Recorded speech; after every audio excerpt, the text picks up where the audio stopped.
This channel's content is strictly for educational and informational purpose and does not endorse or promote any form of violence, harm, illegal activities, self-injuries, and communal disharmony.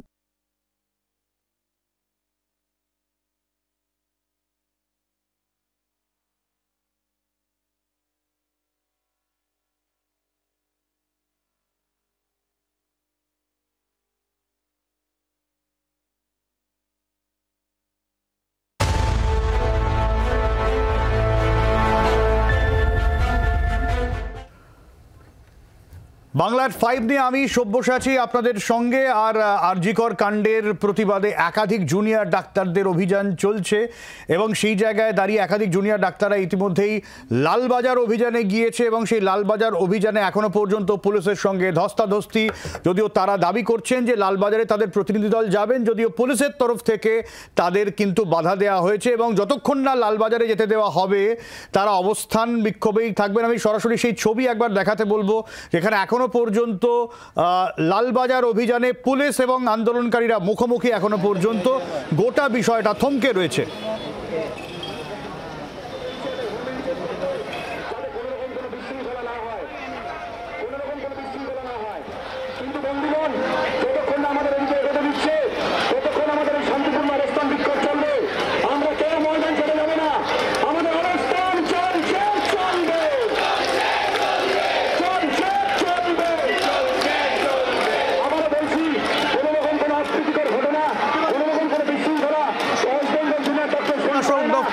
ঘেরাও সেই অভিযানও ছিল, ফলে খুব স্বাভাবিকভাবেই আজকে দু দফায় আন্দোলন বিজেপি এবং জুনিয়র চিকিৎসকদের তরফে লালবাজার অভিযান জারি রয়েছে এখনো পর্যন্ত।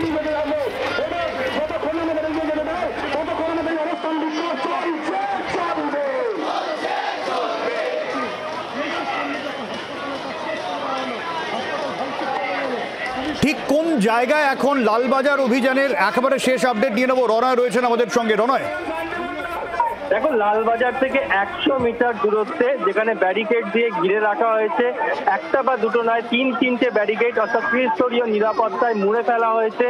এখান থেকে কোনো চিকিৎসক বা কোনো আন্দোলনকারীকে এর চেয়ে বেশি আর এগোতে দেওয়া হবে না, পুলিশের তরফে একদম ক্লিয়ারলি জানিয়ে দেওয়া হয়েছে। অপরদিকে চিকিৎসকরা কিন্তু বারবার বলে আসছেন তারা এখান থেকে যাবেন, যতক্ষণ না পর্যন্ত তারা লালবাজারের কাছে যেতে পারছেন ততক্ষণ পর্যন্ত তারা এখান থেকে উঠবেন না। এই মুহূর্তে তুমি যে ছবিটা দেখতে পাচ্ছ, ক্যামেরা পার্সন দীপ যে ছবিটা দেখাচ্ছে, প্রত্যেক চিকিৎসক তারা রাস্তায় বসে পড়েছেন, এইভাবে তারা অবস্থান করবেন এবং তারা বলছেন এখান থেকে তারা নড়বেন না। কারণ তুমি জানো যে আরজিকরের এই ঘটনা নিয়ে বারবার সরব হয়েছেন চিকিৎসকরা, বারবার তারা পুলিশের গাফিলতি নিয়ে প্রশ্ন তুলেছেন, পুলিশ যেভাবে তথ্য প্রমাণ লোপাট করেছে বলে বারবার অভিযোগ করেছেন এই চিকিৎসকরা এবং এই আন্দোলনের মধ্যে দিয়ে পুলিশ কমিশনের পদত্যাগের দাবি এর আগেও তারা করেছেন। এরপরই তরফের এই লালবাজার অভিযানের ডাক। আজকে যখন কলেজ চত্বরে যখন চিকিৎসকদের জমায়েত শুরু হয় তখনও পুলিশের তরফে তাদের সঙ্গে কথা হয়। চিকিৎসকরা জানিয়ে দেন যে তারা কোনো রকম বিশৃঙ্খলায় পা দেবেন না, শান্তিপূর্ণভাবে তারা যাবেন, পেন্টিং স্ট্রিট পর্যন্ত তারা যাবেন। তবে বিবি গাঙ্গুলি স্ট্রিট ক্রসিং থেকে যখন তাদের মিছিল লালবাজারের দিকে এগিয়ে চলেছে, সেই বিবি গাঙ্গুলি স্ট্রিটের মাঝপথে অর্থাৎ লালবাজার থেকে 100 মিটার দূরত্ব, সেখানে ব্যারিকেড দিয়ে ঘিরে রাখা হয়, এর বেশি তাদেরকে এগোতে দেওয়া হয় না। এই মুহূর্তে বিক্ষোভ চলছে, অবস্থান চলছে, রাস্তায় কার্যত বসে পড়েছেন চিকিৎসকরা। তারা অবশ্য বলছেন এখান থেকে লালবাজারে যেতে দেওয়া হলে তারা এখান থেকে সরবেন না, এখান থেকে তারা উঠবেন না, এখানে বসেই তারা তাদের আন্দোলন চালিয়ে যাবে। সব্যসাচী, আগে অনেক ধন্যবাদ রনয়।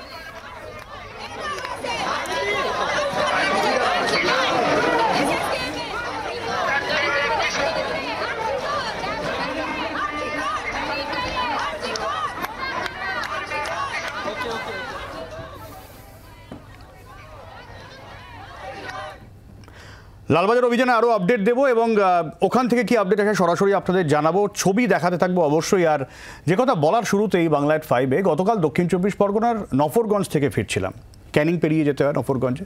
ফেরার সময় সোনাখালী এলাকায় দেখলাম একটা ছোট্ট মিছিল, একেবারে ভর দুপুরে কয়েকজন ছাত্রছাত্রী তারা প্ল্যাকার্ড হাতে মিছিল করছে। আরজিকর কাণ্ডের আন্দোলন শহরে গ্রামের কোনো প্রভাব নেই বলে যে তথ্য কোনো মহলে ঘুরছিল, সে তথ্যে খটকা লাগালো এই মিছিল। গতকাল ফের প্রতিবাদ মিছিল দেখেছে শহর কলকাতা। 9 আগস্ট সেই রাতের পর 24 দিন কেটে গিয়েছে। আন্দোলনের ঢেউ দেখেছে গোটা বাংলা। বিচারের দাবিতে যে আন্দোলনের ঢেউয়ের অভিমুখ ঘুরে গিয়েছে শাসক বিরোধিতায়, যে তৃণমূল সাধারণের পালস বোঝে বলে দাবি করে, তারা কেন এই ঢেউয়ে বাদ দিতে পারছে না তা নিয়ে প্রশ্ন উঠছে।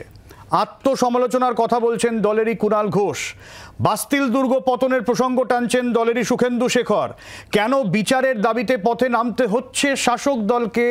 একের পর এক কুমন্তব্য দলকে অস্বস্তিতে ফেলছে, রাগিয়ে দিচ্ছে আমজনতাকে। অপরাজিতা ওমেন চাইল্ড বিলের জন্য যেদিন প্রথম বিধানসভা অধিবেশন অর্থাৎ আজ, সেদিনই জেলা শাসকের দফতর ঘেরাও বিজেপির, আর লালবাজার অভিযান আপনাদের দেখালাম চিকিৎসকরা করছেন। এই আন্দোলনের ব্যাপ্তি কি আরও বাড়বে? আরজি কর কাণ্ডের ক্ষোভ সামলাতে কি নড়বড়ে শাসক দল? এই নিয়ে আলোচনা করব আমরা। আরেকবারও আমরা লালবাজারের ছবি দেখাবো এবং যারা আমাদের সঙ্গে স্টুডিওতে রয়েছেন তাদের কথা বলবো। তবে লালবাজার অভিযান এই মুহূর্তে থমকে রয়েছেন এবং আমাদের লালবাজারের দিকে আমরা জনা যাবো এবং আমাদের সঙ্গে স্টুডিওতে যারা রয়েছেন একটু আলাপ করিয়ে দিই। আমাদের সঙ্গে তৃণমূলের দোলা সেন রয়েছেন, আমাদের সঙ্গে সিপিএমের শতরূপ ঘোষ রয়েছেন, আমাদের সঙ্গে কংগ্রেসের সন্দীপা চক্রবর্তী রয়েছেন, আর আমাদের সঙ্গে থাকবেন বিজেপির প্রীতম দত্ত, থাকবেন রিমঝিম সেনা আন্দোলনকারী। আমি শুরুতে দোলাদির কাছে আসবো। দোলাদি, যে আন্দোলন আমরা দেখাচ্ছি লালবাজার অভিযান, কি এই আন্দোলন কি মনে হচ্ছে? এই জুনিয়র ডাক্তাররা, তারা লালবাজার অভিযান, তারা সিপির পদত্যাগ দাবি করছেন।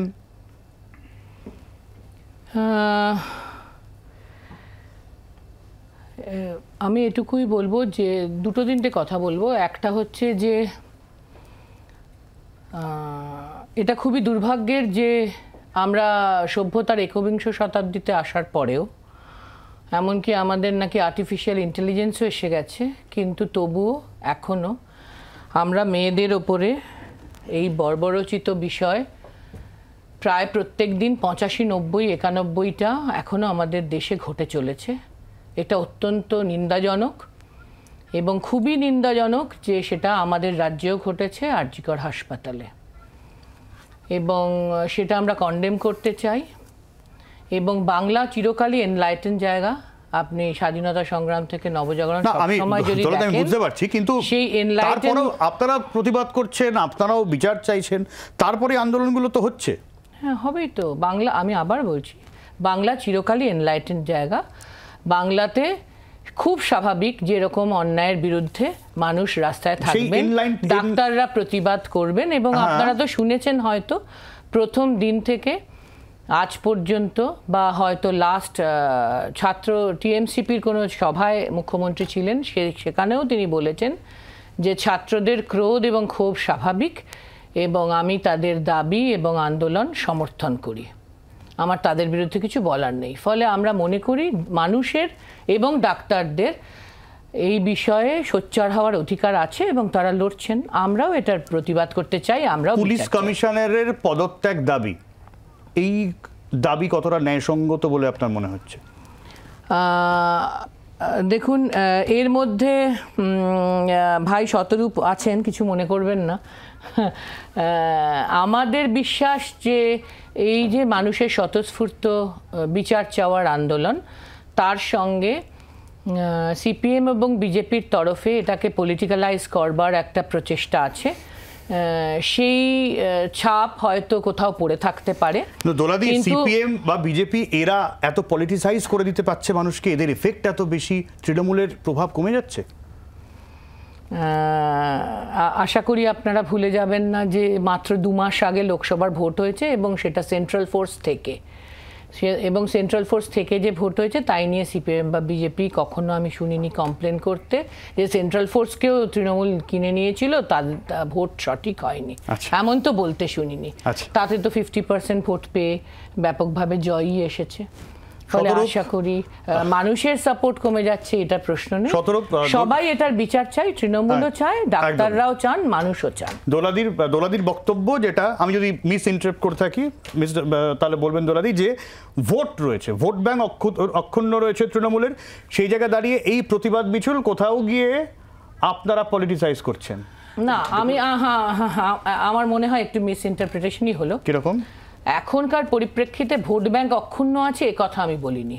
আমি বলেছি আপনি বলেছেন মানুষের কি সাপোর্ট কমছে তৃণমূলে, আমি বলেছি তার প্রমাণ 2 মাস আগে ভোটে সেন্ট্রাল ফোর্সের উপস্থিতিতে 50% ভোটের মধ্য দিয়ে প্রমাণ হয়েছে। আচ্ছা, অর্থাৎ আরজি করের ঘটনাটা ঘটার পরে তৃণমূলের সমর্থন মানুষের মধ্যে বেড়েছে কি বাড়েনি সেইটার কোনো পরীক্ষা এখনো অবধি হয়নি। তবে একটা কথা বলছি যে আমার ধারণা দোলাদিও নিশ্চয়ই এখানে একমত হবেন, সেটা হচ্ছে যে আজকে এই ঘটনাটা এতটাই জঘন্য এবং যে প্রশ্নগুলো উঠে এসছে এই প্রশ্নগুলো এতটা জরুরি প্রশ্ন, তাতে তৃণমূল আগামী 100 বছর পশ্চিমবাংলায় জিততে পারে কি নাও জিততে পারে, কিন্তু সরাসরি সমর্থন কোনো রাজনৈতিক দলের রাজনৈতিক সমর্থন বা ভোটের সঙ্গে আজকে এই বিষয়টাকে দুয়ে 4 করলে বোধহয় ঠিক হবে না।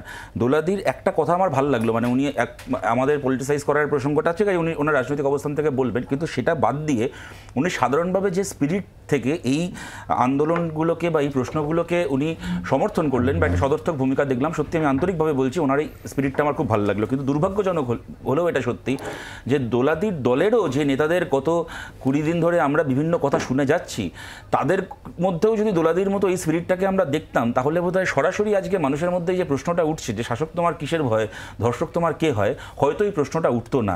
আমরা এই স্তরে নোংরামি দেখলাম। গতকাল অশোকনগরের একজন কাউন্সিলর তিনি বলছেন তার মঞ্চে ব্যানারে লেখা আছে মা বোনেদের সম্মান রক্ষার্থে তারা নাকি অবস্থান করছে, আর সেই মা বোনেদের সম্মানের ব্যানারের সামনে দাঁড়িয়ে তিনি ভাষণ দিচ্ছেন যে আমাদের বাড়ির মা বোনেদের ছবিকে হচ্ছে মর্ফ করে, যেটা দোলাদি এআই এর কথা বললেন, হয়তো এআই দিয়ে বা কোনো কিছু দিয়ে বিকৃত করে নাকি আমাদের বাড়িতে পোস্টার লাগিয়ে আসা হবে।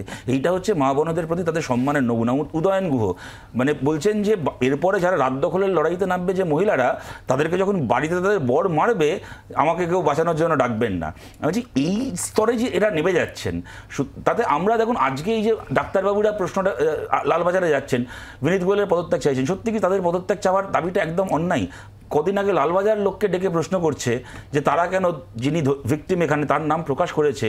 আমি তোমাদের এই 24 ঘন্টা স্টুডিওতে বসে প্রথমে কথা বলেছিলাম সভ্য, এক্ষেত্রে ধর্ষিতা যিনি খুন হয়েছেন তার নাম প্রেস কনফারেন্স করে বলেছিলেন বিনীত গোয়েল, পুলিশ কমিশনার নিজে। এই বিনীত গোয়েলকে আমরা দেখেছিলাম কামদুনির ঘটনায়, উনি সিটকে হেড করছিলেন, যে সিআইডির যে টিমকে হেড করছিলেন। কামদুনির ধর্ষক বেঁচে গেল, আদালত থেকে ছাড় পেয়ে গেল এই বিনীত গোয়েলের জন্য। আজকে তার যে পদত্যাগ চাওয়া হচ্ছে, এটা কি খুব অন্যায়? আমি শেষ একটা কথা বলছি, দেখো আমরা যে রাজ্যে বাস করি, আমরা বাঙালি, যে দোলাদি বলছিলেন যে বাঙালির একটা রেনেসার কথা, বাঙালির সাংস্কৃতিক ঐতিহ্যের কথা। আমাদের সাংস্কৃতিক ঐতিহ্য মানে ডক্টর কাদম্বিনী গাঙ্গুলি, ভারতের প্রথম, ভারতীয় চিকিৎসা ব্যবস্থায় প্রথম মহিলা চিকিৎসক।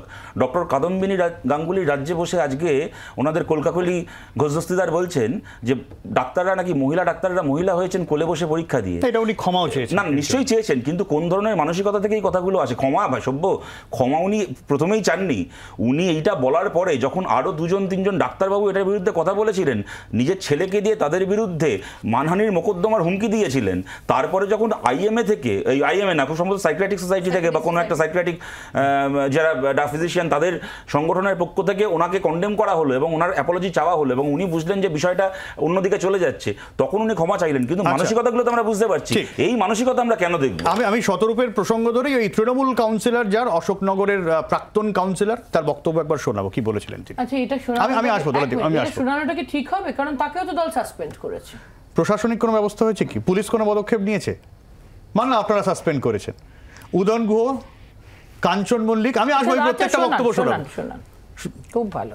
আমি বিভিন্ন ভাবে মমতা বন্দ্যোপাধ্যায়ের মতো জনগণ মনোনেত্রীকে আপনারা ফেসবুকে প্রতিদিন অসভ্য ভাষায় গালিগালা করছি। মমতা বন্দ্যোপাধ্যায় বলেছেন একটু তো পোস্ট করতে। আমরা যদি পোস্ট করে আগামীকাল বাড়ির দেওয়ালে গিয়ে আপনার মাকে এবং বোনকে উৎসাহ সাজিয়ে যদি আপনার দেওয়ালে টানিয়ে দিয়ে আসি, পর্দা খুলে দরজা খুলে ওই পোস্টারটা আপনি খুলতে পারবেন না। এই প্রতিবাদ মঞ্চে দায়িত্ব নিয়ে বলে গেলাম, সেদিন সামনে আসছে। সন্দীপা, দোলাদি বললেন সাসপেন্ড করেছেন। হ্যাঁ, মানে দোলা দেবীরা যে স্টেপটা নিয়েছেন দলগতভাবে, সেটাকে আমরাও স্বাগত জানাচ্ছি। কিন্তু প্রবলেমটা হলো যে দোলা দেবী আপনাদের মতো উচ্চস্তরীয় নেতাদের কথা এই নিচু স্তরীয় যে চুনুপুটি দুয়ানা নেতাগুলো আছে তৃণমূলের, ওরা তো শুনছে না। মানে আপনাদের নাগালে, হাতের নাগালের বাইরে ওরা চলে গেছে বলেই কিন্তু আজকে তৃণমূলের মাথার উপর দিয়েও জলটা চলে গেছে। যে কথাটি কি নাম ওনার, কাকলি ঘোষ দস্তিদার, যে কথাটি উনি বলেছেন সেটা কতটা নিন্দনীয়। এবং তিনিও তো ওই কলেজ থেকে পাশ করেছেন। উনি রীতিমতো বলেছেন যে ওনার ছেলেরা বাড়িতে এসে বলতো, ওনার 2 ছেলে বাড়িতে এসে বলতো যে মা কি করব, মেয়েরা তো কোলে বসে ডাক্তারি পাস করছে, পরীক্ষা পাস করছে। এটা কতটা নিন্দনীয় আপনি ভাবতে পারেন? আপনারা একটা দলীয় স্টেপ নিলেই হয়ে গেল, আপনারা কোনো রকম কোনো প্রশাসনিক স্টেপ নেবেন না? পুলিশ মন্ত্রী কি করছে আপনারা প্রশ্ন করবেন না? বিবেকের তাড়নাতেও তো এই প্রশ্নটা করা যায়। 1 নম্বর কথা। 2 নম্বর কথা হচ্ছে যে শতরূপ অনেকগুলো কথাই বললেন, এবং যে কথাটা বারবার তৃণমূল থেকে উঠে আসছে যে গোটা ঘটনাটাকে রাজনৈতিক রূপ দেবেন না, রাজনৈতিক রূপ কেউই দেয়নি। 14ই আগস্ট রাত্রিবেলা মা বোনেরা, ঘরের বাবা দাদা সবাই মিলে রাস্তায় স্বতঃস্ফূর্তভাবে নেমেছে, কিন্তু বুঝলাম না যে মিছিলটা মাননীয়া করেছিলেন সেই মিছিলের তৃণমূলের পতাকাটা কি ছিল, কেন ছিল? সেই মিছিলে ব্যানার কেন ছিল যে বামফ্রন্ট, কংগ্রেস, বিজেপি মিলে এটাকে রাজনৈতিকরণ করার চেষ্টা করছে? মানে আপনারা পতাকা নিয়ে বেরোলে সেটা মানা যায়, কিন্তু বাকিরা রাজনৈতিকভাবে কোনো রকম কোনো প্রতিবাদ করতে পারবে না, বিরোধীরা প্রতিবাদ করতে পারবে না। আমি আরেকটা কথা বলে শেষ করছি, যে ভোটের প্রসঙ্গে আসছে, মানে আপনারা মার্জিন বেশি পেয়েছেন, আপনারা 50% ভোট পেয়েছেন বলে কোনো অপরাধ হলে বাকিরা যারা কম পেয়েছে তারা কোনো রকম উচ্চবাচ্য করতে পারবে না। মানে এটাই বোঝাতে চাইছি যে বাংলার মানুষ মাননীয়াকে দেখে ভোটটা দিয়ে যে জিনিসটা করেছে, যে বেড়ালকে মাছের দায়িত্ব দিয়েছে পাহারা দেওয়ার। প্রীতম, আমরা দেখলাম যে গতকাল রাত্রে যে জমায়েত হয়েছিল সেখানেও তৃণমূল সরকারের সমালোচনা আমরা সুর শোনা গিয়েছে।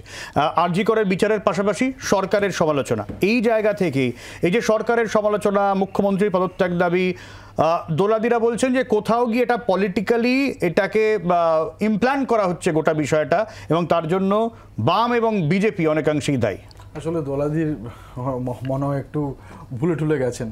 তো তার কারণ হচ্ছে এই ট্র্যাডিশনগুলা কতবার মমতা ব্যানার্জি এর আগে বুদ্ধদেব বাবুর পদত্যাগ চেয়েছেন।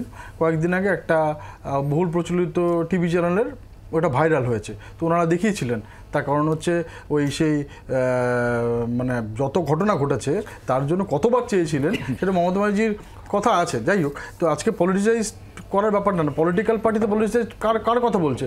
মানুষের ইস্যুতে পলিটিক্যাল পার্টিরাই করে, এটাই তো পলিটিক্সের নিয়ম, এটাই তো রাজনীতির লোকরা কোথা থেকে ইস্যু আসবে? ঝাঁপ থেকে আসবে না, যেটা মানুষের ইস্যু সেই কথাটাই তো পলিটিক্যাল লোকরা বলবে, এটাই তো স্বাভাবিক। কিন্তু কথাটা হচ্ছে যে এখন তৃণমূল বলছে এটা আপনাদের ক্ষমতা দখলের লড়াই, বিচারের লড়াই নয়।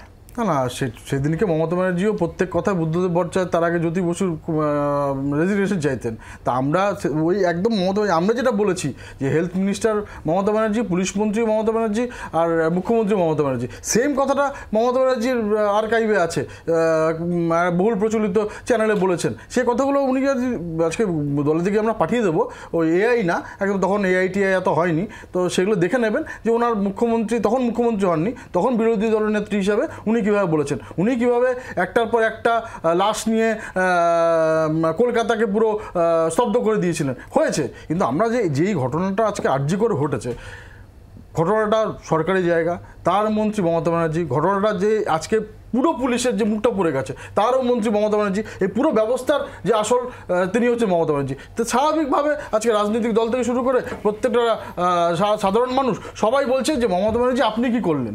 আজকে আপনি দেখুন, আমরা তো ওনার কথা জেনেছি যে 2 থেকে 3টার মধ্যে উনি ভিক্টিমের মা বাবার সাথে কথা বলেছেন। তো উনি যখন নিজে ইনভলভ, উনি যখন নিজে পুলিশ জানে যে মুখ্যমন্ত্রী অভয়ের বাবা মাকে অভয় দিচ্ছেন, তারপরে কি দেখলাম? তারপরে আমরা দেখলাম আপনার পোস্টমর্টম ওই হসপিটালেই হলো, তারপর আবার সে পোস্টমর্টম হওয়ার পর ইউডি কেস। আচ্ছা, এইটা তো মুখ্যমন্ত্রী নিজে জানেন। সেই জন্যই জনগণ আজকে দেখেছেন যে প্রত্যেকটা জায়গায়, এই যে আমরা বলি চুরি থেকে শুরু করে সব জায়গায় ডিরেক্টলি কালীঘাটের হাত আছে, তো সেইখানটা আসতে সব প্রমাণ হয়ে যাচ্ছে। সেই জন্য আজকে জনগণের মধ্যে থেকে স্লোগান উঠছে যে দফা 1 দাবি 1 মমতা ব্যানার্জির পদত্যাগ। এটা যদি আপনি দোলাদি বলেন পলিটিসাইজ করছেন, সেটা আমাদের কিছু করার নেই। মানুষের কথা প্রত্যেকটা পলিটিক্যাল পার্টি বলবে, আমরাও বলবো, প্রত্যেকে বলবে, গণতান্ত্রিক অধিকার। প্রীতম, আমার একটা বিরতির সময় হয়ে গেছে, আমি বিরতির পরে রিমঝিমের কাছে আসবো, এবং এই প্রশ্নটা রিমঝিম তোমার কাছে রেখে আমি যাচ্ছি যে দোলাদি যেরকম বলছিলেন যে কোথাও গিয়ে বাম এবং বিজেপি কোথাও গিয়ে এর মধ্যে রাজনীতিকরণ করাচ্ছেন। কালকে তুমি ছিলে রাত্রিবেলায়, সেখানে ভোর রাত পর্যন্ত তোমাদের আন্দোলন চলছে, সেখানে সরকারের সমালোচনার সুর আমরা শুনেছি। এই সুরটা কোন রাজনীতির প্রভাবে, বাম না বিজেপি? নয়তো যদি তাও না হয় তাহলে কেন? আসবো বিরতির পর।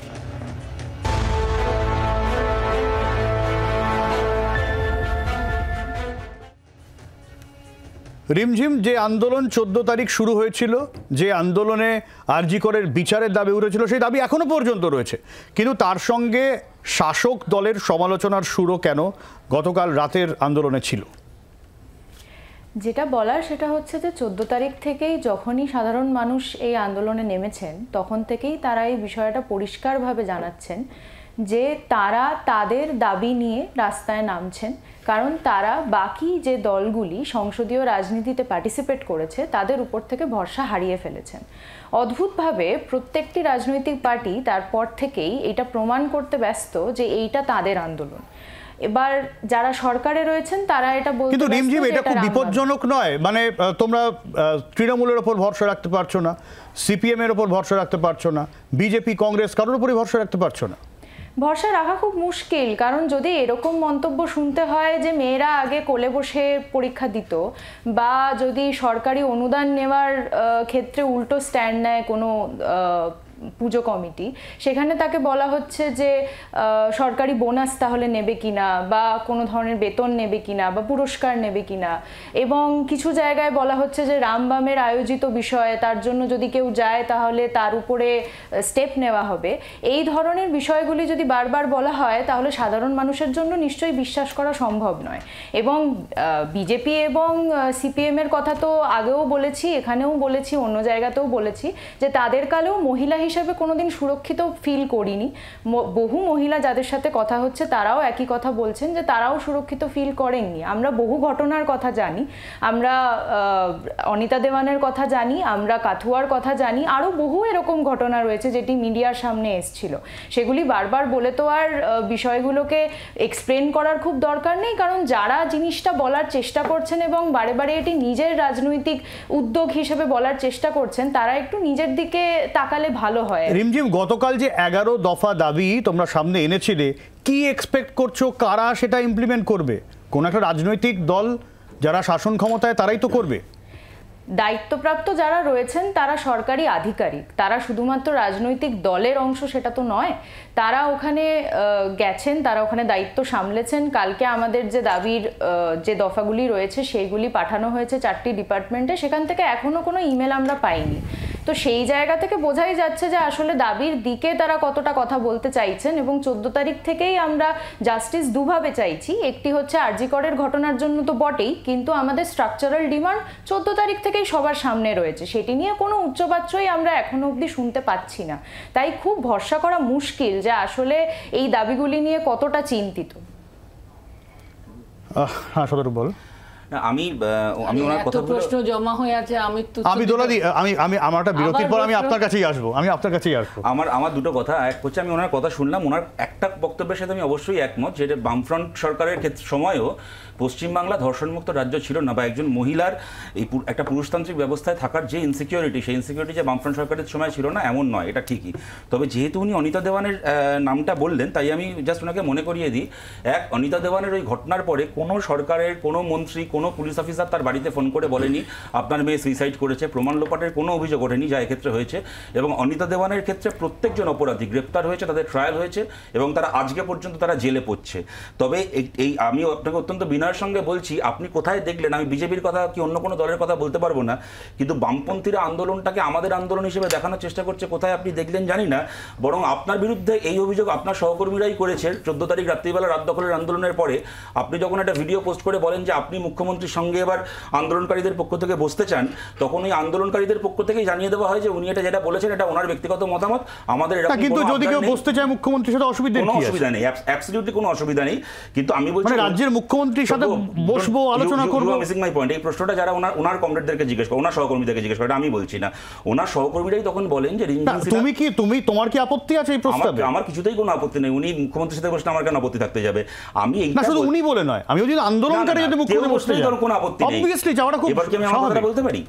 আমি বলছি উনি যে ওনারশিপ থেকে কথাটা বলেন, সেই ওনারশিপটাকে, উনি তো আমাদের বিরুদ্ধে ওনারশিপ নেওয়ার চেষ্টা করার অভিযোগ করছেন, উনি যে ওনারশিপ থেকে কথাটা বলেন সেইটা খারিজ করে দেন ওনারই সতীর্থরা এবং বলেন যে উনি কোনো বোঝাপড়ার বাইরে গিয়ে নিজের মতো করে এই কথাটা বলেছেন। যাই হোক, আমি ওনার সাথে এই নিয়ে তর্ক করতে চাই না, কারণ আমাদের প্রত্যেকেরই লড়াইটা হচ্ছে এখন এই ঘটনার অপরাধীদের বিরুদ্ধে এবং যারা অপরাধীকে আড়াল করতেছে তাদের বিরুদ্ধে। তোমার লড়াই ভালো না আমার লড়াই ভালো, এই হচ্ছে তৃণমূল বলতে পারে যে আমরাও বিচার চাই, আমরাও দোষীদের ফাঁসি চাই। আমি ভাই, তুমি তোমার অনন্ত সময় দেবেন, আমি কাইন্ডলি আমার কথাটা শেষ করার পরে যদি তোমার প্রশ্নটা করো।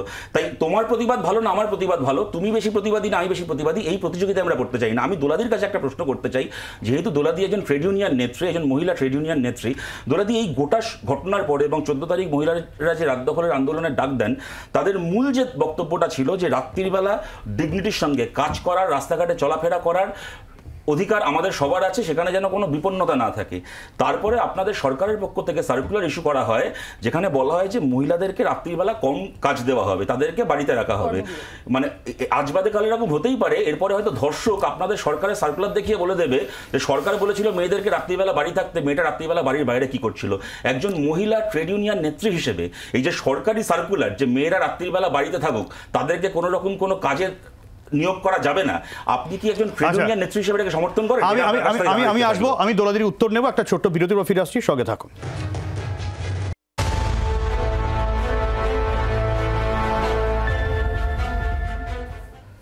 আমি দোলাদির কাছেই সরাসরি আসবো। যেরকম শতরূপ একটা প্রশ্ন রাখলো যে রাত্রিবেলায় কাজ নিয়ে, সেখানে একটা নির্দেশিকা, যদিও সেটা নিয়ে অনেক সমালোচনা হয়েছে, এর সঙ্গে আমি দোলাদি বেশ কিছু জিনিস অ্যাড করে দেবো। এই রিমঝিম যেটা বলছিলেন যে ভরসা রাখা যাচ্ছে না, শাসক দলের ওপরে যখন ভরসা আস্থা হারায় তখন তা নিয়ে প্রশ্ন ওঠে। সাধারণ মানুষ কি কোথাও গিয়ে শাসক দলের ওপর ভরসা হারাচ্ছে বলে আপনার মনে হয়? বা এই আরজিকর আন্দোলনের কথা যদি বলি, কোথাও গিয়ে এই আন্দোলনের ঢেউ রুখতে তৃণমূল কংগ্রেস এই ভরসা দিতে ব্যর্থ হচ্ছে বলে কি আপনার মনে হয়? কারণ কুণাল ঘোষী এক্স হ্যান্ডেলে পোস্ট করেছেন যে দলের আত্মসমালোচনা প্রয়োজন রয়েছে। তোরাদি অনেক প্রশ্ন এসছে, শুধু এই প্রশ্ন না, শতরূপের আগেও বলেছেন, আমি পরপর চেষ্টা করছি। প্রথমত ভোটের সঙ্গে দুয়ে 4 আমি মেলাইনি, একেবারেই না। আমি রিপিট করে বলেছি এটা একেবারেই আমি মেলাইনি, এটা ভুল বোঝাবুঝি হচ্ছে। দ্বিতীয়ত কামদুনির রেফারেন্স এসছে, কামদুনিতে পুলিশের পক্ষ থেকে কোর্টের কাছে ফাঁসির আবেদন করা হয়েছিল, কিন্তু কোর্ট যাবজ্জীবনের অর্ডার দিয়েছে। এই অভিযোগ দিদি একজন অ্যাকুইটেড হয়ে গেছে, প্লিজ তাহলে তো গুলিয়ে ফেলবো, আবার ইন্টারাপ্ট করবে, আমি মনে করিয়ে দেব, গোলাবেন না, আমি বলছি একজন ছাড় পেয়ে গেছে। সব্যসাচী ইন্টারাপশন আলোচনা প্লিজ, হ্যাঁ এটা আমাকে ঠিক মানাবে না। হ্যাঁ, কামদুনিতে পুলিশের পক্ষ থেকে ফাঁসি চাওয়া হয়েছিল, আবেদন করা হয়েছিল, কিন্তু কোর্ট যাবজ্জীবন দিয়েছে। এটা পুলিশের ওপরে নির্ভর করে না, কোর্টের ওপরেই নির্ভর করে। আর বিজেপির প্রশ্নে অনেক রেফারেন্স আসছিল, আমি ওই রেফারেন্সও দেখেছি, কোন চ্যানেলে কি দেখিয়েছি ওগুলো নিয়ে কথা বলছি না। কিন্তু এটা আমাদের মনে হয়েছে এই সিপিএম বিজেপির পলিটিক্যাল করবার, পলিটিসাইজ করবার যে উদ্যোগ, তাতে বাংলাদেশ একটা হয়তো অনুঘটক হিসেবে কাজ করে থাকতে পারে। কিন্তু সেক্ষেত্রেই আমি ভোটের প্রসঙ্গটা এনেছি যে বাংলাদেশের শেষ ভোটটা হয়নি, সেখানে মানুষের ক্ষোভ থাকা স্বাভাবিক ছিল। এখানে সেটা নয়, এখানে সেন্ট্রাল ফোর্স থেকে ভোট হয়েছিল, ফলে 2 মাস আগে সেখানে 50% ভোট পাওয়াটা সেন্ট্রাল ফোর্সের উপস্থিতিতে, ইলেকশন কমিশনের তত্ত্বাবধানে, ফলে এইটার সঙ্গে ওটা রিলেটেড নয়। ওই জন্য এটা এত সোজা করে ভাবাটা ঠিক হচ্ছে না, অন্তত এটা পলিটিক্যালি যারা ভাবছেন সিপিএম বিজেপি তাদের প্রসঙ্গে আমি বলতে চাই। আস্থা হারানোর প্রশ্নে আমি বলবো যে আমি গোড়াতে বলেছি যে এটা একটা সামাজিক ব্যাধি। এটা অত্যন্ত দুর্ভাগ্যজনক যে আজকে 21শ শতাব্দীতে এসেও এই সামাজিক ব্যাধি থেকে আমরা বেরোইনি, শুধু না, এবং একেবারেই শুধু আরজিকর না, সারা দেশে প্রতিদিন 85, 90, 91টা ঘটে। আমি যদি রেফারেন্স দিই তাহলে আপনারা এক্ষুনি রেগে যাবেন, কিন্তু কি আর করবো। আমি সামাজিক ব্যাধি বা এই বিষয়টা আস্থার প্রশ্নেই আসছি। আমি একটু অ্যাড করে দিই, এর সঙ্গে তো শুধু সামাজিক ব্যাধির বিষয়টা না, এটা একটা প্রশাসনিক ব্যাধির কথাও বলা হচ্ছে, অনেককে আড়াল করার চেষ্টা করা হচ্ছে, এমন ধরো অভিযোগ। দুটোই বলছি। সামাজিক ব্যাধির প্রশ্নে আমি বলবো উইমেন এম্পাওয়ারমেন্টের প্রশ্নে, এবং যাতে সামাজিক ব্যাধি থেকে আমরা সরতে পারি সেখানে উইমেন এম্পাওয়ারমেন্ট ভীষণ গুরুত্বপূর্ণ প্রশ্ন, এবং যাতে মেয়েরা সবল হয় তার জন্য প্রচুর স্কিম মমতা ব্যানার্জির সরকার এখানে নিয়েছেন। সেটা তার প্রত্যক্ষ প্রতিফলনও আছে, ড্রপ আউট কমেছে, ছাত্রীর সংখ্যা এখন ছাত্রর থেকে বেশি, সেটা প্রত্যেকটা স্কিমে তার অনেক আছে। এবং এই আত্মরক্ষার ক্ষেত্রেও মেয়েদের বলিয়ান করার বিষয় আছে। সামাজিক ব্যাধিকে কমব্যাট করার জন্য অনেক ভূমিকা এই সরকার থেকে নেওয়া হয়েছে এবং সেই লক্ষ্মীর ভাণ্ডার বলুন বা যেটা নিয়ে এগুলো নিয়েও প্রশ্ন আসছে, স্বাস্থ্যসাথী বলুন, মেয়েদের নামে করা, তার যে সোশ্যাল ইম্প্যাক্ট, তাতেও যে উইমেন এম্পাওয়ারমেন্ট হয়, তার প্রতিফলন আমরা প্রত্যক্ষভাবে এই সরকার, মমতা ব্যানার্জির সরকারের সময় তারপরেও দোলাদি যখন শাসক দলের বিরুদ্ধে প্রশ্ন ওঠে তখন তো ভাবার, এক মিনিট আমি আবার তখন কি আর এই প্রকল্পগুলো সামনে রেখে ডিফেন্ড করার জায়গা আছে? সেই প্রশ্নে যারা আছেন, আপনি যদি সারা রাজ্যের নিরিখে দেখেন, সেই অধিকাংশ মহিলার যে আস্থা চলে গেছে, অধিকাংশ পরিবারের বা মানুষের আস্থা চলে গেছে এমন সত্য নয়। এক, দুই, আস্থার প্রশ্নে বলছি এটা। দুই, আর একটা খুব গুরুত্বপূর্ণ বিষয় যে ট্রেড ইউনিয়নের প্রসঙ্গটা শতরূপ এনেছেন, সেই প্রসঙ্গে আমি বলবো যে ট্র্যাডিশনাল ইন্ডাস্ট্রির মধ্যে, লেবার ইন্টেন্সিভ ইন্ডাস্ট্রির মধ্যে শতরূপ যদি খেয়াল করেন তাহলে দেখবেন চা এবং জুট বাংলার খুব গুরুত্বপূর্ণ দুটি ট্র্যাডিশনাল এবং লেবার ইন্টেন্সিভ ইন্ডাস্ট্রি, তাতে রাত কাজ নেই এবং বিড়ি শিল্প যেটা অসংগঠিত শ্রমিকদের মধ্যেও খুব লেবার ইন্টেন্সিভ, তাতে রাত কাজ নেই বলে বাকিরা করতে পারে। এটা দোলাদি কি রকম যুক্তি? আচ্ছা দোলাদি আমি প্রায় 4 মিনিট হয়েছে, এইবারে আমি যাব একটু পিছনের কাছে। উত্তরটা দেব, শুধু এই প্রশ্নটার উত্তরটা দেব। ডিসক্রিমিনেশন নিয়ে প্রশ্ন করা হচ্ছে, ছেলেদের মেয়েদের হবে না, মানে করেছে সেটা কি ঠিক করেছে? যেখানে রাত কাজ নেই সেটা ছেলের জন্য না মেয়ের জন্য নেই, সেটা মিটে গেল। সরকারের সার্কুলার আপনারা দেখে নেবেন। হ্যাঁ দেখে নিয়েছি। সরকারের সার্কুলার দেখবেন, কম দেওয়ার প্রসঙ্গ না, অনেকগুলো প্রিভেন্টিভ মেজার, অনেকগুলো প্রিভেন্টিভ মেজার কথা আছে। তাহলে রাতের কাজ দেওয়া হবে না, এটা তো বলা হয়েছে স্যারকুলারে। আমি আসবো একটু লালবাজারের দিকে নজর দিতে হবে, কি আপডেট রয়েছে ওখান থেকে আমরা জানার চেষ্টা করব, কারণ এখনো পর্যন্ত আন্দোলনকারী এবং পুলিশ মুখোমুখি, গোটা বিষয়টা থেমে রয়েছে এবং লালবাজারে পুলিশ কমিশনারের সঙ্গে দেখা করেই তার পদত্যাগের দাবি করতে চাইছেন, ডেপুটেশন দিতে চাইছেন যে আন্দোলনকারী চিকিৎসক তারা।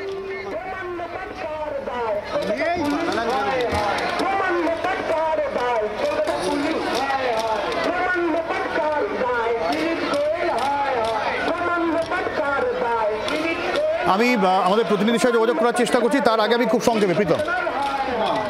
আজকে দোলাদিজি বলছেন, দোলাদিজি মানে গোল গোল করে ঘুরিয়ে অন্য জায়গায় চলে গেলেন। দোলাদিকে প্রশ্ন করা হয়েছিল যে যেই সার্কুলারটা দিয়েছে যে মেয়েদেরকে কাজের রাত্রিবেলা কাজ করার কম দেওয়া হবে, সেটাতে উনি ওনার মতামত কি। আর দেখুন যে আজকে একটা কথা হচ্ছে না, রাজনীতিকরণ। আমি সেটা অস্বীকার করছি, এই কথা বলা হয়নি, একদমই তাই বলা হয়েছে দিদি। আমি একটু সরাসরি ওনারা যাবেন না, ওনারা বলছেন ওনারা এইখান থেকে এগিয়ে বেন্টিক স্ট্রিট অবধি যাবেন, কিন্তু ওটা তো আপাতত আমাদের 144 আছে, আমরা তো আগে যেতে অ্যালাউ করতে পারি না। তো এই সিচুয়েশনে আছে, আপনারা দেখতে পাচ্ছেন ওনারা নিজেদের মধ্যেও কথাবার্তা বলছে। ওনারা যা ডিসিশন নেবেন আমাদের জানালে আমরা নিশ্চয়ই সার ওপরে আমরা দেখব, দেখে নিচ্ছি। দেখছেন তো সেকেন্ডে সিচুয়েশন চেঞ্জ হচ্ছে, আমরা দেখে নিচ্ছি। ওনারা আগে ডিসাইড করে আমাদের জানান, তারপর আমরা দেখছি। ঠিক আছে, নমস্কার। আমরা ওনারা বলছেন যে ওনারা এখানে বসবে না শান্তিপূর্ণভাবে, ঠিক আছে, কোনো অসুবিধা নেই।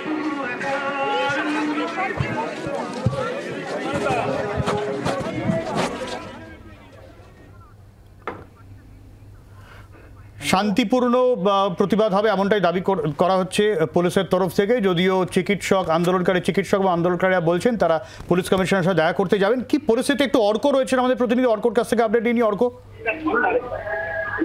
সব্যসাচী দেখো, এক্ষুনি আমরা কথা বললাম পুলিশের তরফ থেকে যেটা জানানো হলো যে আমাদের কাছে একটা লিস্ট ছিল 20 জনের একটা প্রতিনিধি দল, তাই আন্দোলনকারীদের তরফ থেকে তারা লালবাজারে যাবেন, কিন্তু পুলিশের অথবা সেই দাবি তারা কিন্তু পাল্টে কিন্তু 20 জনের দল তারা যেতে চাইছে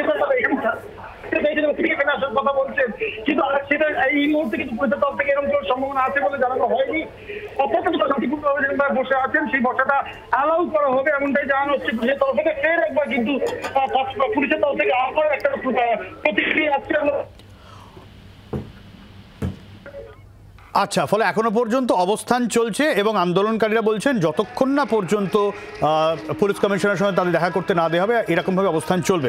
প্রীতম, তোমাকে আটকাচ্ছি বারবার। তোমার আমি বলছিলাম যে ধরুন এই যে আজকে শাসকের যে বারবার এই দাবিতে উঠছে যে কেন মমতা ব্যানার্জিকে পদত্যাগ চাওয়া হচ্ছে, তার কারণে শাসক পুরো জড়িত।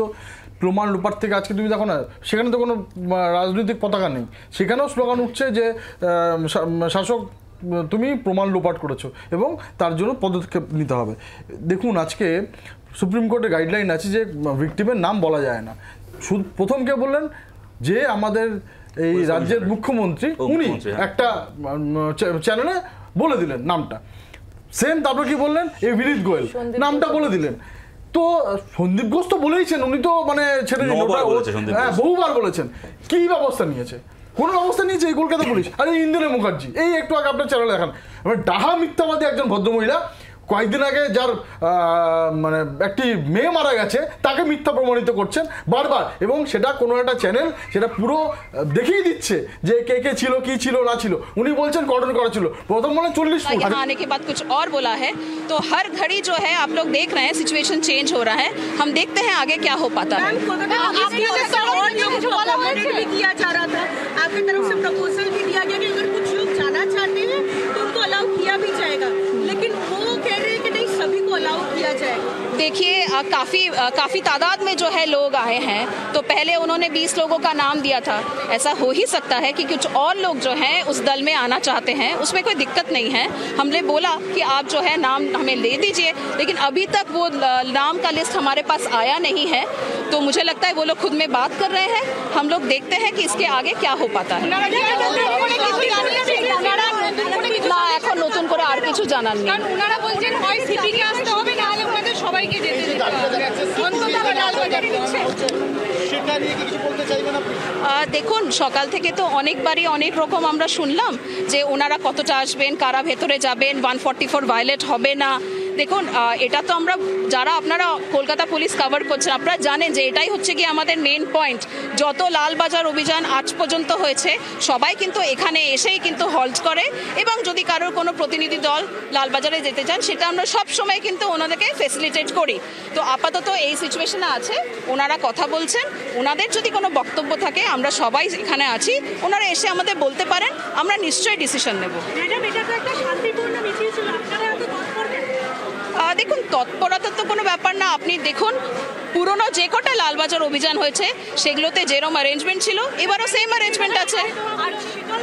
এটা প্রতিবারই হয়, এটা প্রতিবারই হয়, আপনি নোটিস করে নেবেন, প্রতিবার হয়। হ্যাঁ দেখুন আজকে তো আমরা লালবাজার অভিযান নিয়ে কথা বলছি, পুরনো কোনো ঘটনা নিয়ে এই মুহূর্তে আমরা বলছি না। আমরা আগে দেখি এই সিচুয়েশনটা কি করে ফাইনালি শেষ হয়। Thank you. রনয় তিওয়ারি রয়েছেন আমাদের সঙ্গে, সরাসরি রনয়ের কাছ থেকে আপডেট নেব। রনয়,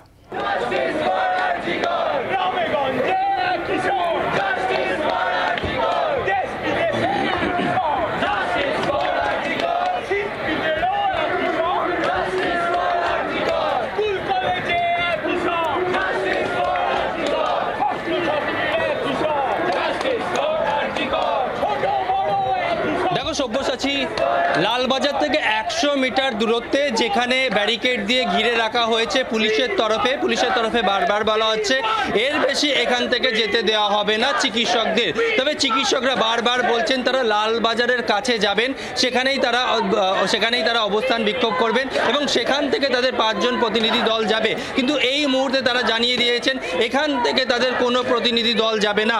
আমি একবার ছবিটা দেখাবো, ক্যামেরাপারসন দীপকে বলবো ছবিটা দেখানোর জন্য।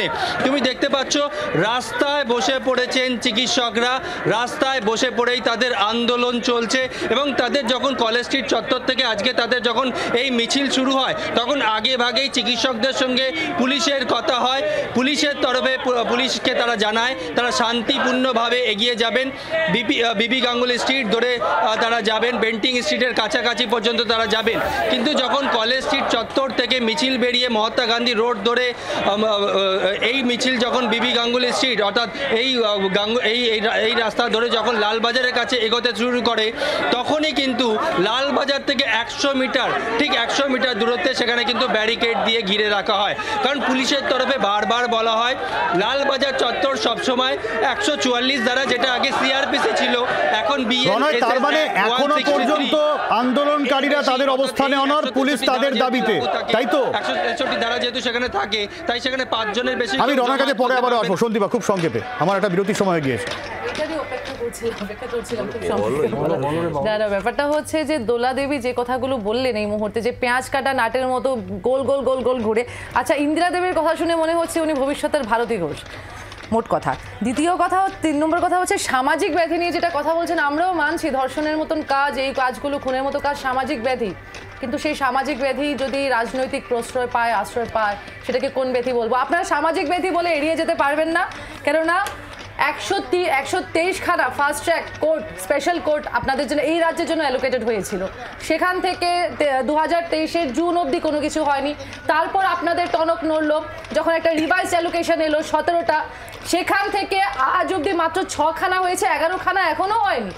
এই সামাজিক ব্যাধি করে একটার পর একটা হাঁসখালি থেকে শুরু করে সব কিছু আপনারা এড়িয়ে গেছেন। আমাদের তো প্রশ্ন সেখানেই। আর রইল কর্মবিরতির কথা, নাইট ডিউটি থেকে চ্যারিটি বিগিনস এট হোম করুন। মাননীয়ারও অনেক ধরনের কাজ থাকে, সন্ধে 6টার পর সরকারি প্রশাসনিক অনেক ধরনের কাজ থাকে, ওনাকে বলুন ঘরে ঢুকে থাকতে, কাজ করতে হবে না। উনি মহিলা এবং দেশের একমাত্র মহিলা মুখ্যমন্ত্রী, যেটা নিয়ে আমরা গর্ববোধ করতে পারি। রিমঝিম, খুব সংক্ষেপে আমার একটা বিরতির সময় গিয়েছে। দোলাদি যেরকম বলছিলেন যে মহিলাদের জন্য তৃণমূল কংগ্রেসের একগুচ্ছ প্রকল্প, মহিলাদের ক্ষমতায়নের সওয়াল করে তৃণমূল কংগ্রেস, তাহলে সেই জায়গা থেকে কোথায় নড়বড়ে হয়ে গেল বিশ্বাসটা? ক্ষমতায়নের প্রশ্নে উনি যা যা কিছু বললেন সেগুলি নিয়ে আসলে মনন বদল কোথাও হচ্ছে না। আমরা বারে বারেই বিচার চাইছি, তার সঙ্গে সঙ্গে স্ট্রাকচারাল কিছু ডিমান্ড রাখছি। যদি এতটাই উনি চিন্তা করতেন বিষয়টা নিয়ে, তাহলে হয়তো জেন্ডার নিয়ে একটি কোর্স শুরু হয়ে যেত এতদিনে স্কুল কারিকুলামে, হয়তো রাত্রেবেলায় ঠিক মতন সুরক্ষিত পরিবহন আমাদের কাছে থাকতো, আমাদের 36 ঘন্টা ডিউটির পরে একজন ডাক্তারের কাছে সুরক্ষিত বিশ্রাম কক্ষ থাকতো, আইসিসিগুলি নিরপেক্ষ থাকতো, ক্রেশ থাকতো যে জায়গাগুলি মহিলারা কর্মরত। এই ধরনের স্ট্রাকচারাল ডিমান্ড নিয়ে কোনোদিনই আমরা কোনো কাজ দেখিনি। তো এই জায়গা থেকে ভরসা করা খুবই মুশকিল আসলে সরকারের উপরে। একদমই। আমরা এই জায়গা থেকে একটা প্রশ্ন রেখেছিলাম সোশ্যাল মিডিয়ায়, যে এই ধরনের আন্দোলন যে হচ্ছে, আরজি কর আন্দোলন, আরজি করের প্রতিবাদ, কোথাও গিয়ে কি নড়বড়ে এই জায়গাতে শাসক দল? সোশ্যাল মিডিয়ায়, ফেসবুক হোক, ইনস্টাগ্রাম হোক, হোয়াটসঅ্যাপ হোক, যে কোনো জায়গায় কি উত্তর দিয়েছেন আপনারা? এই উত্তর নিয়ে ফিরবো এবং প্রত্যেকের কাছে উত্তর চাইবো। একটা বিরতির পর সঙ্গে থাকুন।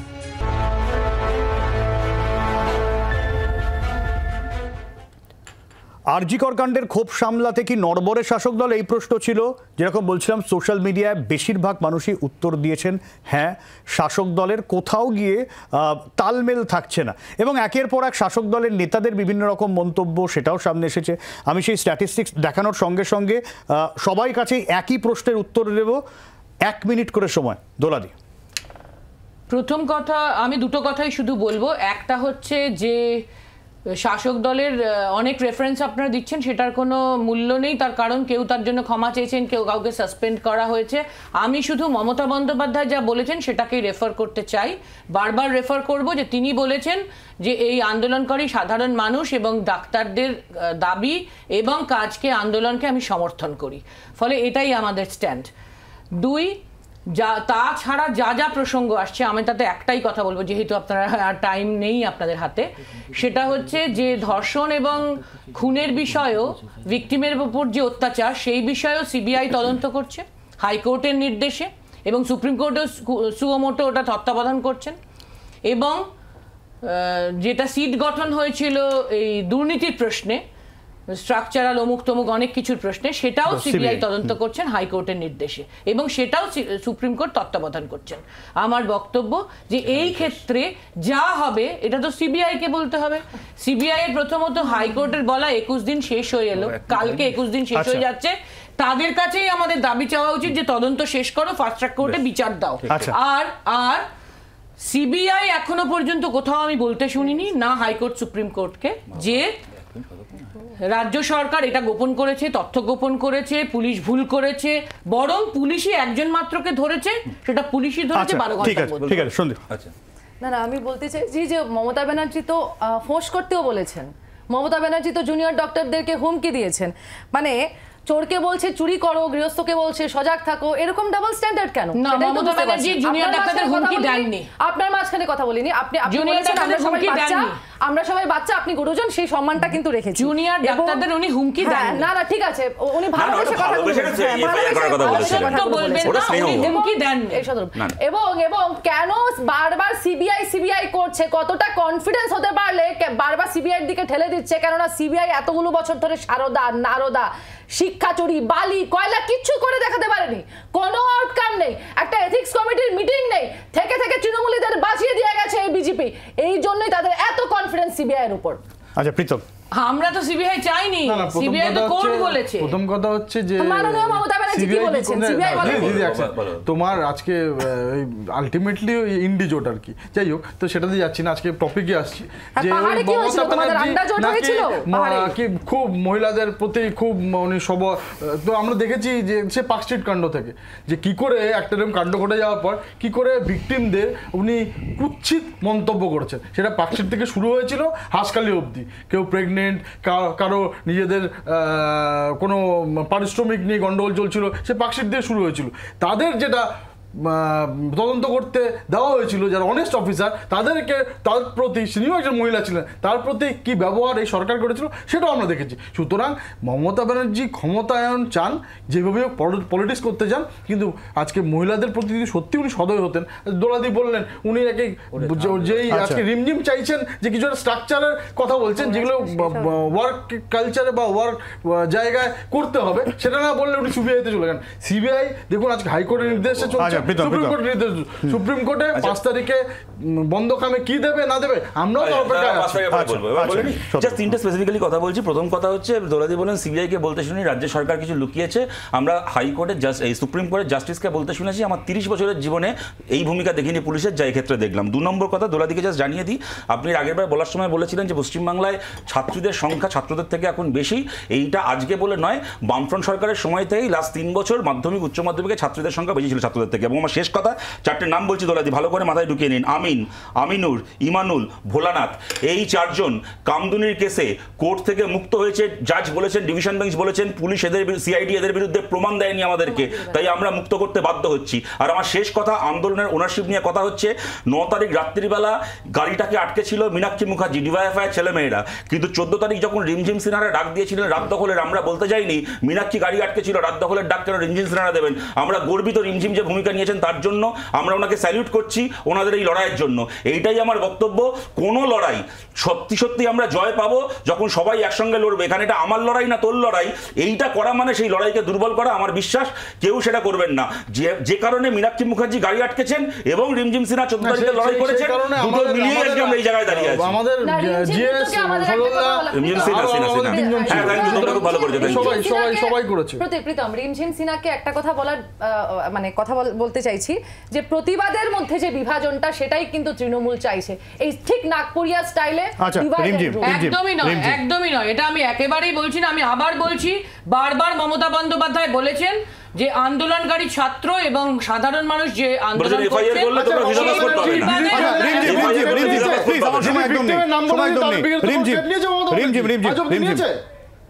বিষয়টা হচ্ছে যে আমরা বহু জেলার প্রতিনিধিদের সঙ্গেও কথা বলছি যারা রাত দখল আন্দোলনে সামিল হয়েছিলেন। সেখান থেকে পুরুলিয়া থেকে অনেকেই বলছেন যে তারা এক ধরনের দাবি চাইছেন। বাঁকুড়ার মধ্যে স্ট্রিট লাইটের দাবি রয়েছে, পুরুলিয়া থেকে মহিলা থানার দাবি রয়েছে এবং ন্যূনতম মজুরির কথারও দাবি উঠে আসছে। যারা নির্মাণ শ্রমিক, যারা গৃহ শ্রমিক, এরকম মহিলা শ্রমিকদের ন্যূনতম মজুরির কথাও উঠে আসা উচিত। এই প্রত্যেকটা জিনিসেরই আসলে বিচার পাওয়ার একটি অংশ এবং সেটাই আমরা চাইছি এবং সেই কারণে এই আন্দোলন সংগঠিত হচ্ছে। তো উল্টো পথে কে কার জন্য কি করছে সেইটার মধ্যে না গিয়ে আমরা যে কারণে আন্দোলনে এসেছি সেই দাবিগুলোকে সামনে রেখেই আন্দোলন নিয়ে যেতে চাইছি সামনে। রিজিম, এক্ষেত্রে নাগরিক যে দাবি এবং এর সাথে রাজনৈতিক যে আন্দোলন, এটা যদি এক হয় তাতে আপত্তি, তাই তো? সংসদীয় রাজনীতির কোনো দলের উপরে ভরসা রাখতে পারছি না, এইটাই এই আন্দোলনের প্রথম কথা ছিল এবং সেই জায়গা থেকেই বিষয়টা রাজনৈতিক দলের কাছে আমার সময় একদমই শেষ, কোনো ডিমান্ড রাখা হয়নি, আমার সময় একদমই শেষ। আমরা আন্দোলন কোন পথে যায় অবশ্যই নজর রাখবো। গতকাল ভোর রাত পর্যন্ত আন্দোলন চলেছে এবং আজকে চিকিৎসকদের এই আন্দোলন কোন জায়গায় যায়, পুলিশ কমিশনারের সঙ্গে তাদের দেখা হয় কিনা, না দেখা হলে কি নজর থাকবে। আপাতত এই পর্যন্তই, সঙ্গে থাকুন জি 24 ঘন্টা। বাংলার আওয়াজ, বাঙালির আবেগ, জি 24 ঘন্টা।